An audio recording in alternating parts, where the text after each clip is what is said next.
Hello students, तो चलिए आज हम लोग शुरुआत करते हैं क्लास 10 के एक्सरसाइज 6.1 के क्वेश्चन नंबर 1 का, जो कि है fill in the blanks using correct word given in the bracket. तो इस क्वेश्चन में हम लोगों को क्या बोला गया है कि हम लोगों को ब्लैंक्स जो गिवन है वो हम लोगों को फिल करने हैं जो करेक्ट ऑप्शन होगा उसके जरिए। अब इसके अंदर फर्स्ट क्वेश्चन हमारा क्या है कि ऑल सर्कल्स आर डैश, और ऑप्शन में हम लोगों को दिया हुआ है कॉन्ग्रुएंट और सिमिलर।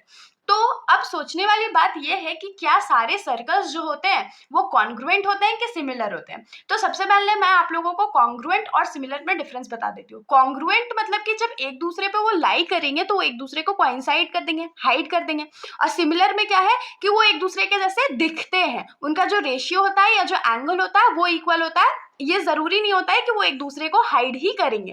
तो सबसे पहले तो इसमें क्या बोला है कि ऑल, अगर हम लोग लिखें कि congruent, all circles are congruent, तो क्या हर एक सर्कल एक दूसरे को छिपा सकता है? देखिए, तो हम लोग ड्रॉ करके भी देख लेते हैं। मान लीजिए एक सर्कल हमारा ये है और दूसरा ये है, तो क्या ये दोनों सर्कल कॉन्ग्रुएंट होगा? दोनों एक दूसरे को हाइड नहीं कर सकता ना। ये वाला सर्कल इस पे रखेंगे तो हाइड कर देगा, लेकिन ये सर्कल तो इसको हाइड नहीं कर सकता, तो ये कॉन्ग्रुएंट तो नहीं होगा, लेकिन सिमिलर होगा। क्यों? क्योंकि ये दोनों एक दूसरे की तरह दिख भी रहा है ना, तो इसीलिए हमारा जो ये आंसर होगा वो क्या हो जाएगा, तो सिमिलर हो जाएगा।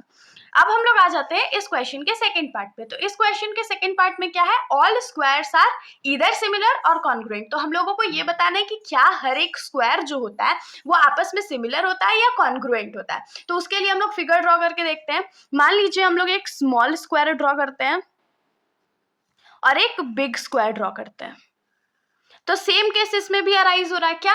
तो अगर ये कॉन्ग्रुएंट होगा तो ये तो इसको हाइड कर देगा, ये वाला जो स्क्वायर है इस स्मॉल वाले स्क्वायर को हाइड करेगा, लेकिन ये जो स्मॉल वाला स्क्वायर है इसको हाइड नहीं कर सकता है। इसीलिए हमारा जो स्क्वायर है वो सिमिलर होगा। क्यों सिमिलर होगा? देखिए, इसका भी एंगल 90 है, ये भी 90 है, ये 90 है, ये 90 है, मतलब इसके सारे एंगल्स भी इक्वल है और इनका जो साइड्स का रेशियो होगा वो भी इक्वल होगा। इसीलिए हमारा जो सारा स्क्वायर्स होता है वो आपस में सिमिलर होता है। अब हम लोग आ जाते हैं इस क्वेश्चन के थर्ड पार्ट पर। तो हमारे क्वेश्चन का थर्ड पार्ट है all dash triangles are similar, isosceles या इक्विलैटरल। तो इस क्वेश्चन में हम लोगों को क्या बोला गया, हम लोगों को बताना है कि कौन से पेयर ऑफ ट्रायंगल्स जो है वो आपस में सिमिलर होता है, आइसोसेलेस वाले या इक्विलैटरल वाले। तो ये तो बहुत कॉमन सेंस वाली बात है कि इक्विलैटरल ट्रायंगल जो है वो आपस में इक्वल होगा। क्यों इक्वल होगा? तो हमने अपनी पिछली वीडियो में या introduction to similarity of triangles जो था उसमें क्या पढ़ा था कि अगर हम लोगों को किसी भी ट्रायंगल को इक्वल करना है, मतलब सिमिलर करना है, तो उसका जो साइड्स का रेशियो है वो इक्वल होना चाहिए। मान लीजिए ये हमारा ट्रायंगल ABC है, ये दूसरा ट्रायंगल PQR है। तो यहाँ पर अगर हम लोग रेशियो लिखे, ये सारे इक्विलैटरल ट्रायंगल है, तो अगर हम लोग रेशियो लिखे तो यहाँ पर क्या लिख सकते हैं कि AB बाई PQ जो है वो BC बाई QR के बराबर होगा और AC बाई PR के बराबर होगा। मतलब ये side by this side, this side by this side and this side by this side का रेशियो इक्वल है। और जब भी ट्रायंगल्स में साइड्स के रेशियो इक्वल होते हैं तो हमारा ट्रायंगल जो है वो सिमिलर होता है। तो यहाँ से हम लोगों को क्या पता चल गया कि अगर हमारे पास पेयर ऑफ इक्विलैटरल ट्रायंगल्स हैं तो वो आपस में सिमिलर होंगे ही।